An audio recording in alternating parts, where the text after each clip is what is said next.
오늘 하나님께서 저와 여러분에게 주시는 말씀 시편 128편 1절로 2절입니다. 우리 함께 읽겠습니다. 여호와를 경외하며 그의 길을 걷는 자마다 복이 있도다.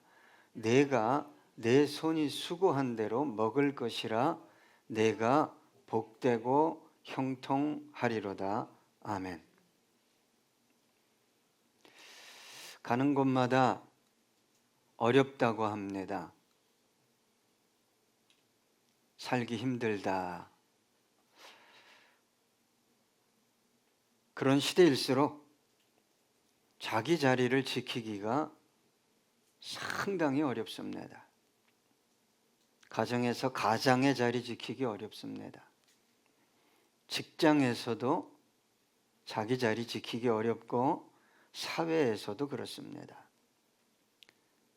예전에는 약간의 스펙만 있으면 좋은 기업에 들어갔습니다. 그런데 스펙을 쌓고 쌓아도 들어가기 힘든 시대가 됐습니다. 들어가도 이직하고 퇴직하는 사람들이 많아지고 있습니다. 일자리를 찾는 사람은 많은데 안타깝게도 일자리는 줄어들고 있습니다. 세상을 살아가는 방식도 예전과는 다르게 급변하고 있습니다. 예전에는 없으면 허리띠를 졸라매고 안 쓰고 안 먹고 안 입고 안 놀았습니다. 그런데 이제는 그런 식의 삶을 인정하지도 않고 동경하지도 않습니다. 어떻게 해서든지 먹고 입고 쓰고 놀려고 합니다. 우리 그리스도인들의 삶은 어떨까요? 없으면 안 쓸까요? 똑같지는 않겠지만 세상 사람들과 비슷한 삶을 살아가고 있다고 생각합니다. 성경은 주신 만큼 써라. 더 나아가서 주신 것에 감사하라 라고 말합니다.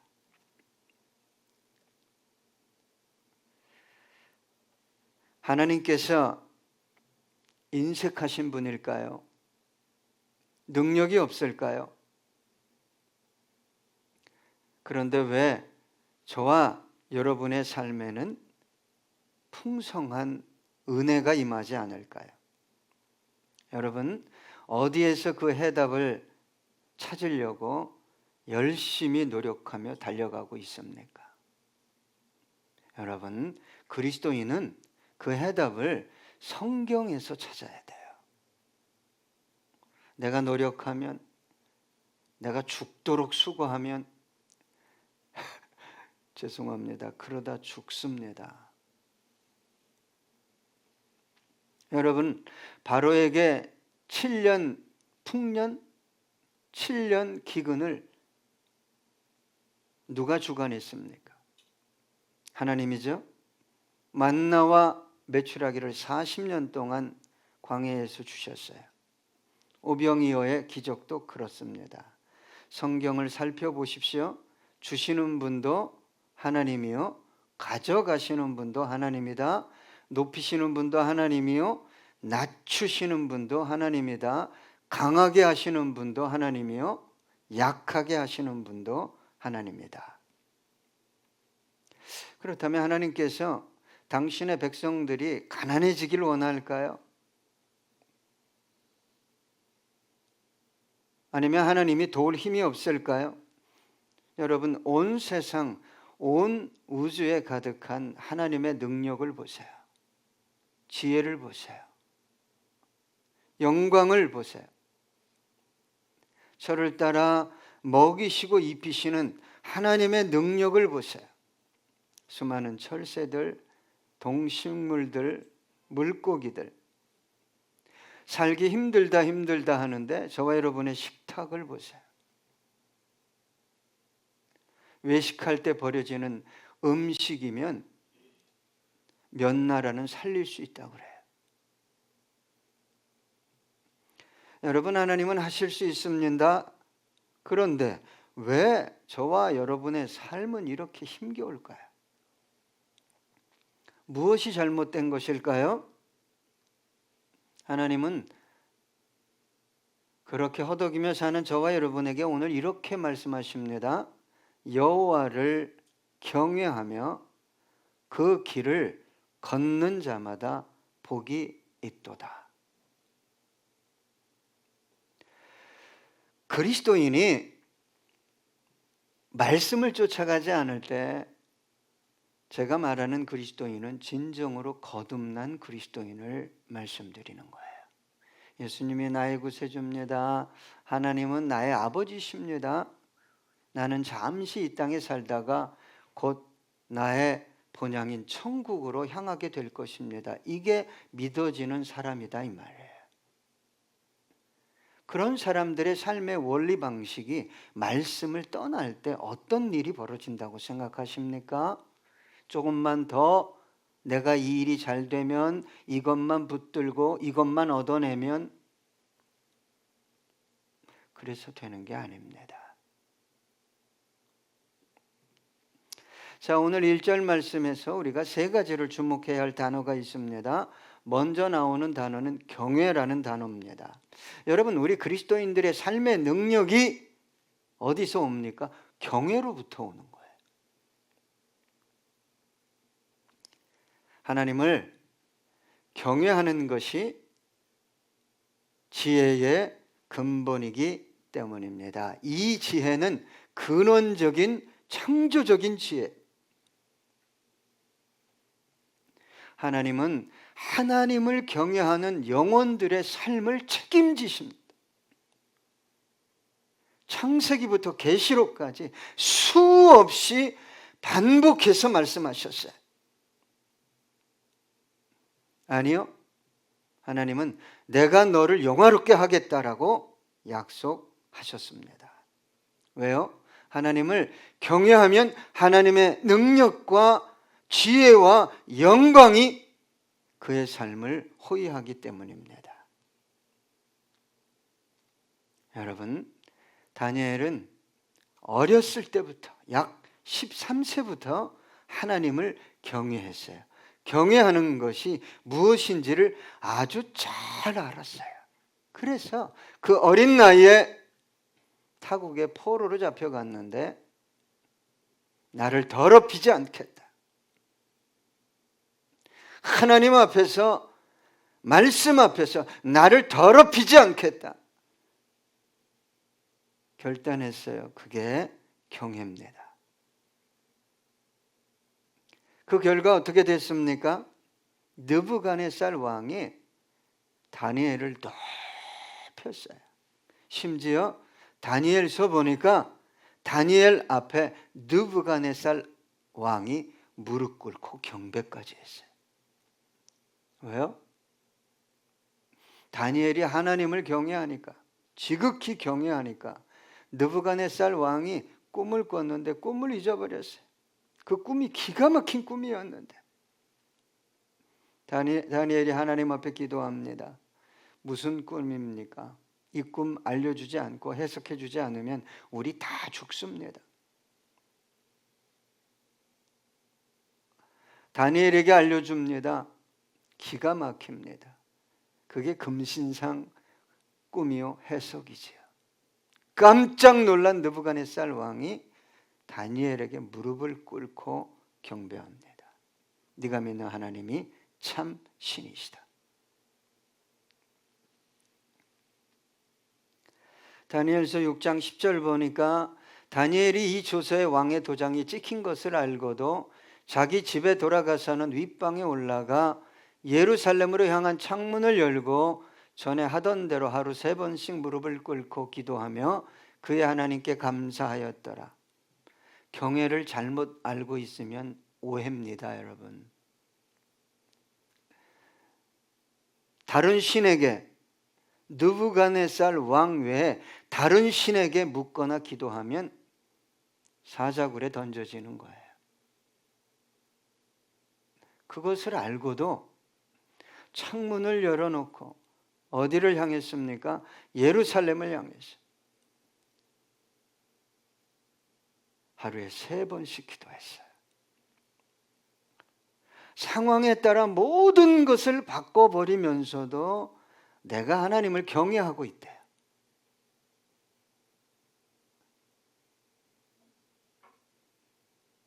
그러니 어떻게 경외를 가르칠 수 있겠어요?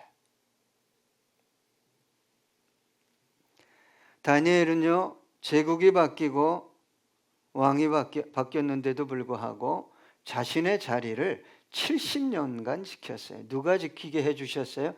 다니엘이 아닙니다. 하나님, 총리로, 지혜자로. 여러분, 경외가 무엇입니까? 단순히 두려워하는 것입니까? 육체적으로, 감정적으로 공포를 느끼는 것입니까? 경외는 하나님을 극히 존경하고 신뢰하고 사랑함으로 하나님의 말씀 앞에 압도당하는 두려움, 그런 심적 상태를 유지하는 것을 경외라고 말합니다. 경외하면 상황을 이깁니다. 문제를 이깁니다. 고난을 이깁니다. 심지어 경외하면 무엇을 이깁니까? 죽음을 이깁니다. 그래서 경외는 죽으면 죽으리라 그리 아니하실지라도의 삶을 살아가게 하는 것입니다. 여러분, 하나님을 경외한다고 하면서도 자신에게 집중하는 거예요. 잠깐 있다가 사라질 이 육체에 집중하는 거예요. 경외는요, 자기에게 집중하는 것이 아니라 누구에게? 나를 만드시고 구원하시고 이끌어 가실, 저 아름다운 본향에 이끌어 가실 하나님께, 주님께 집중하는 겁니다. 여러분, 경외는 존재해야 할 이유가 나에게 있는 것이 아니라 누구에게 있는 거예요? 하나님께 있는 거예요. 존재 이유가 나에게 있기 때문에 모든 것을 바꿔버리는 거예요. 그리고 진리 위에, 하나님 위에 내가 올라가 있음에도 모르는 거예요. 왜요? 왜 모를까요? 옳다고 생각하니까. 남들도 다 그렇게 하던데. 사도 바울은 이렇게 고백했습니다. 로마서 14장 7절로 8절, 우리 중에 누구든지 자기를 위하여 사는 자가 없고 자기를 위하여 죽는 자도 없도다. 우리가 살아도 주를 위하여 살고 죽어도 주를 위하여 죽나니 그러므로 사나 죽으나 우리가 주의 것이로다. 이것이 경외입니다. 다음으로 주목해야 할 단어가 1절에 나옵니다. 길이라는 단어입니다. 그의 길을 걷는 자마다. 여러분, 하나님을 경외하지 않는데 그의 길을 어떻게 걸어갈 수 있겠어요?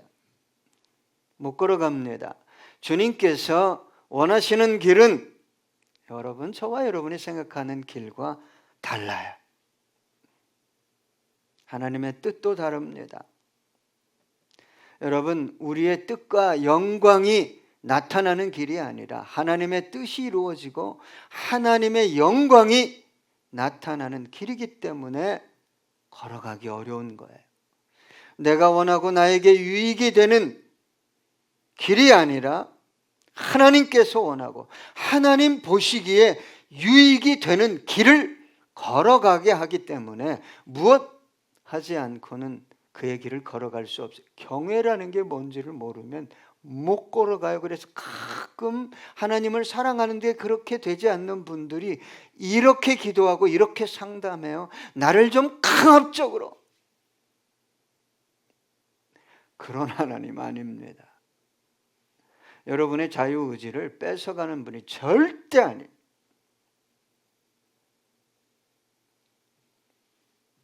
그래서 우리 주님께서 이렇게 기도했어요. 마지막 순간에 나의 원대로 하지 마시고 아버지의 원대로 하십시오. 이게 무슨 말입니까?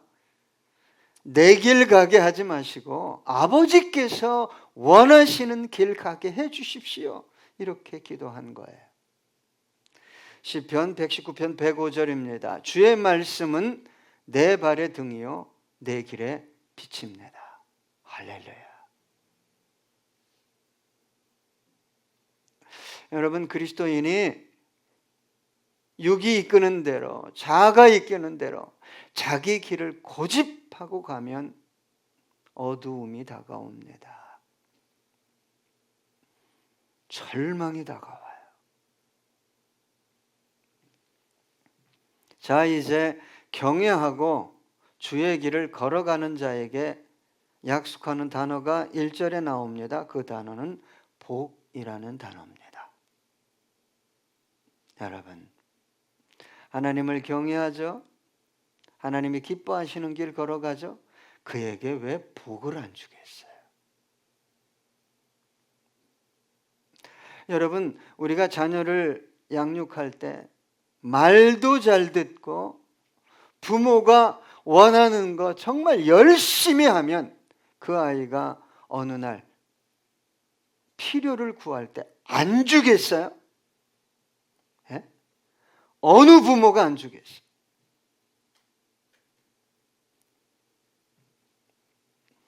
여기서요, 복이라는 단어는 에쉐르예요. 제가 얼마나 강조했는지 몰라요? 바라크가 아니에요. 에쉐르는 하나님이 말씀하실 때 순종함으로 오는 복이에요. 응답적인 삶을 살 때 오는 복입니다. 이 복이 온전한 복이요 완전한 복입니다. 왜요?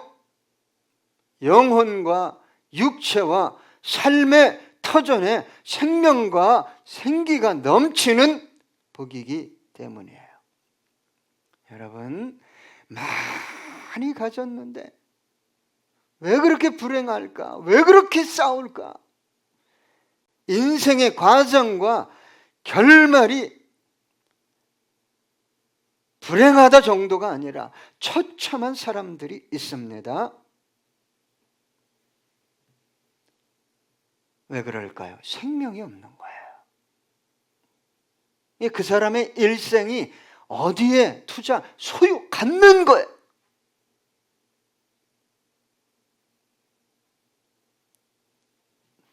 제가 언젠가도 한번 소개했어요. 폴 게티라는 사람이 있습니다. 1892년에 태어나서 1976년도에 사망했는데 이 사람이 살아있을 때 당대 세계 최고의 갑부였어요. 세계 최고의 갑부.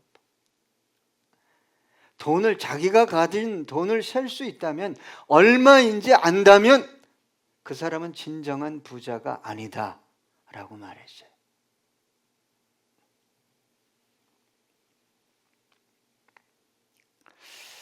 여러분, 이 사람은 5번 결혼했습니다. 5번 결혼했는데 단 한 번도 자기 부모를 결혼식장에 초대한 적이 없어요. 마찬가지로 아내가 5이면 자식이 많겠죠? 자식들의 결혼식에 단 한 번도 참석하지 않았어요. 심지어 막내 아들이 죽었을 때조차 장례식에 참석하지 않았어요. 왜 그랬을까요? 자기 돈 뺏어갈까 봐. 그래서 이걸 끝까지 움켜쥐기 위해서 유서를 몇 번 썼는 줄 아십니까? 21번이나 썼어요. 안 주려고. 돈 많은 부모 자식들 치고 화목하게 사는 형제들 없습니다. 왜요? 좀 더 내가 받아내야 되겠거든요.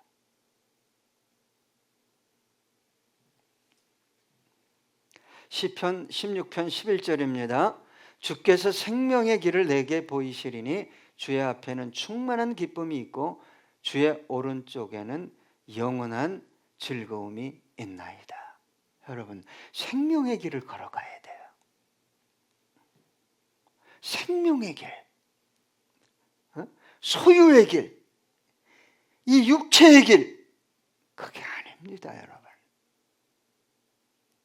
남는 게 뭘까요? 성경이 말하는 복은 단순히 돈이 아닙니다. 땅이 아니에요. 그래서 1절에 이 과정을 거쳐서 복이 있는 사람이 2절에 이렇게 기록하고 있죠. 내가 내 손이 수고한 대로 먹을 것이라 내가 복되고 형통하리로다. 야, 기가 막힌 약속이잖아요. 네 손이 수고한 대로. 여러분, 죽으라고 수고했는데 안 남아요. 안 남아. 마이너스야. 어디로 돌아가면 돼요? 오늘 본문 1절로 돌아가서 묵상을 해보세요. 묵상을. 경외가 뭔지 모르면요, 나를 경외하게 돼 있어요. 지금 내 상황이, 내 문제가 이거에 함몰되는 거예요. 여러분, 성경은 약속합니다. 네가 손을 대는 것마다 잘 될 것이다. 신명기 28장 8절로 10절입니다. 여호와께서 명령하사 내 창고와 내 손으로 하는 모든 일에 복을 내리시고 내 하나님 여호와께서 내게 주시는 땅에서 내게 복을 주실 것이며 여호와께서 내게 맹세하신 대로 너를 세워 자기의 성민이 되게 하시리니 이는 내가 내 하나님 여호와의 명령을 지켜 그 길로 행할 것임이니라. 땅의 모든 백성이 여호와의 이름이 너를 위하여 불리는 것을 보고 너를 두려워하리라.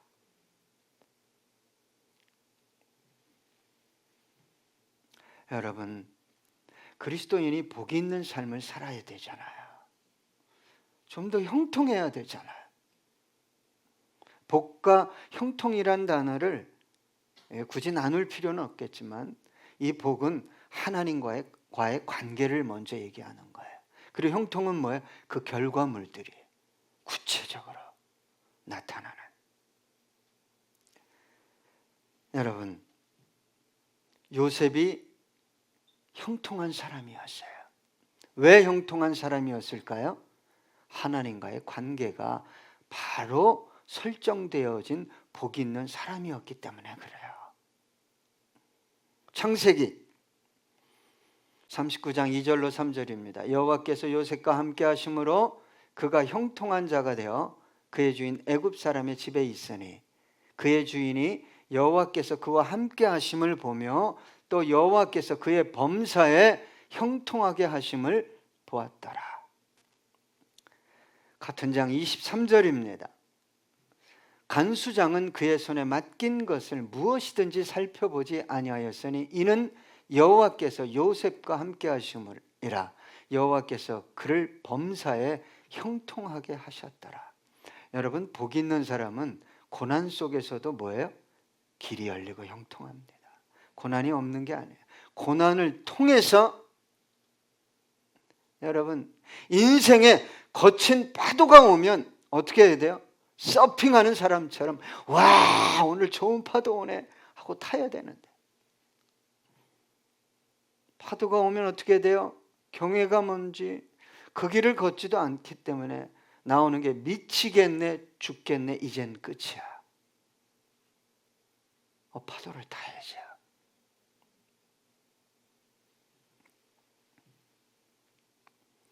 여러분, 성경은 끝없이 저와 여러분에게 복이 있는 사람이 되라고 말합니다. 아무리 힘들고 어려워도 여러분, 하나님을 경외하는 것이 무엇인지를 좀 아셔야 돼요. 이걸 모르니까 내 길을 끝없이 고집하면서 가는 거예요. 그러니 뭐가 따라오지 않아요? 에쉐르의 복이 형통이 쫓아오지 않는 거예요. 고집하시겠어요? 끝없이 고집해요. 왜요? 내가 보기에 그 나라는 것은 경외가 뭔지 주의 길이 뭔지를 이미 놓쳐버린 나란 말이에요.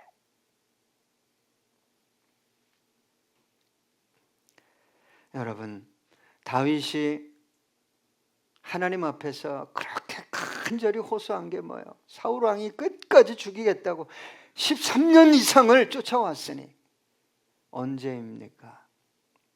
어느 때나 나의 원통함을, 내가 그를 위해 생명을 걸었는데 그는 나를 죽이려고 합니다. 어느 때나 나의 원통함을 풀어주며 내 인생이 좀 쉼을, 안식을 얻을 수 있습니까? 다윗이요, 고난 중에도 하나님과의 바른 관계를 유지해서 경외했다 이 말이에요. 아들 압살롬이 반란을 일으키고 죽이려고 할 때조차도 하나님과의 바른 관계를 유지했어요. 그 결과가 뭡니까? 통일 이스라엘의 왕이 됐어요. 늙어 죽을 때까지 다윗은 부했고 영광이 떠나지 않았어요. 이것이 오늘 시편 128편 1, 2절이 말하는 복입니다. 하나님께서 약속하셨어요. 너 나만 경외해라. 너 내가 원하는 길 가라. 그러면 내가 너를 책임지는 것이 아니라 너의 인생을 영광스럽게 하겠다. 시편 34편 9절로 10절입니다. 너희 성도들아 여호와를 경외하라. 그를 경외하는 자에게는 부족함이 없도다. 젊은 사자는 궁핍하여 줄일지라도 여호와를 찾는 자는 모든 좋은 것에 부족함이 없으리로다. 끝으로 시편입니다. 25편 12절로 13절입니다. 여호와를 경외하는 자 누구냐? 그가 택할 길을 그에게 가르치시리로다. 그의 영혼은 평안히 살고 그의 자손은 땅을 상속하리로다.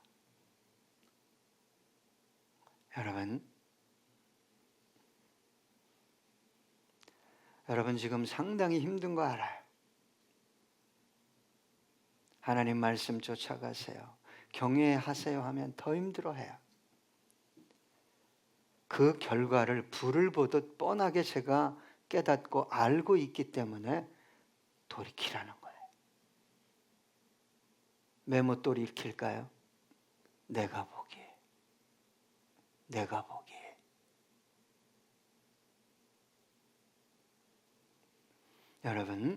여러분의 상황, 여러분이 어찌할 수 없고 나의 상황은 회복 불가능합니다. 누구는 할 수 있어요? 하나님이잖아요. 여러분 누가 도와줘요? 도와줄 사람 없어요. 기관도 없어요. 여러분, 하나님은 강압하시는 분이 아니에요. 선택은 저와 여러분의 몫입니다. 끝으로 이 찬양하겠습니다.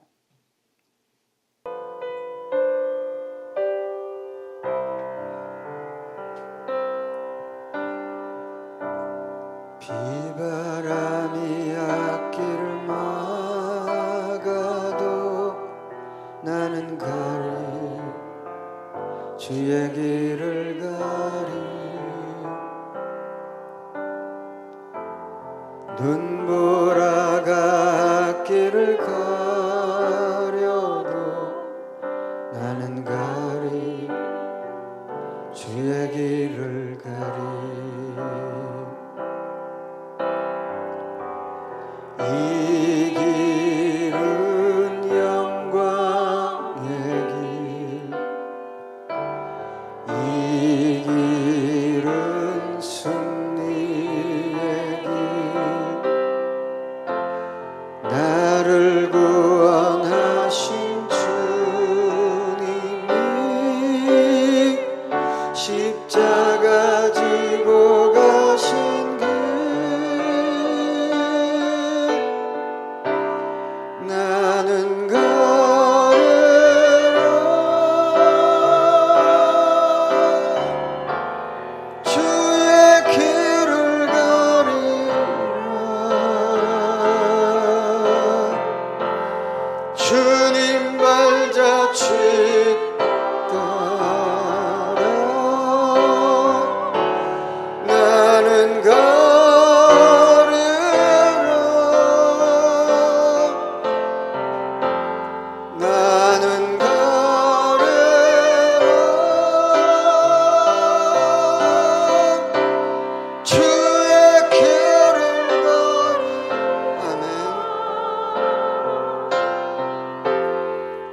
주 따라 나는 가리라.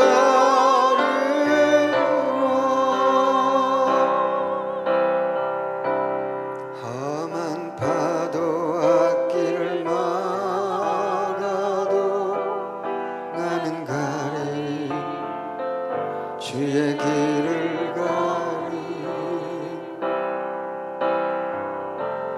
모진 바람 앞길을 가려도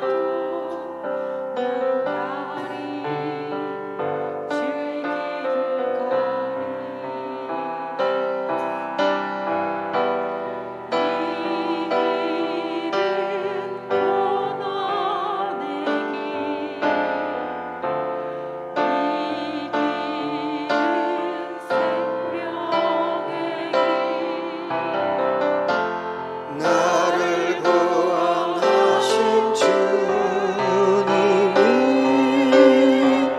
십자가 지고 가신 그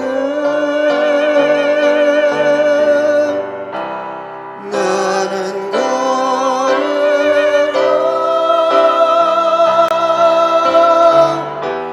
주의 길을 가리라. 주님 발자취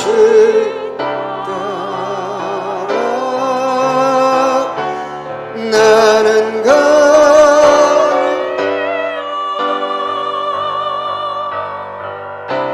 나는 가리라.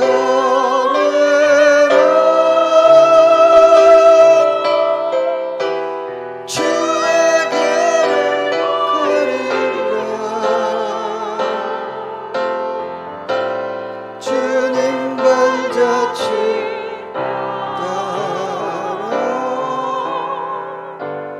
나는 가리라.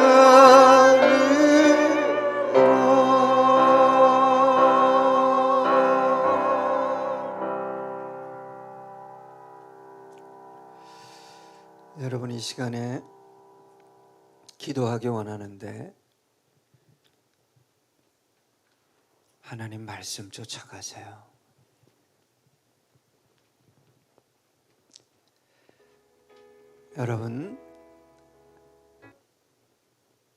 여러분이 생각하기에 보기에 좋은 거 잘못 쫓아갔다가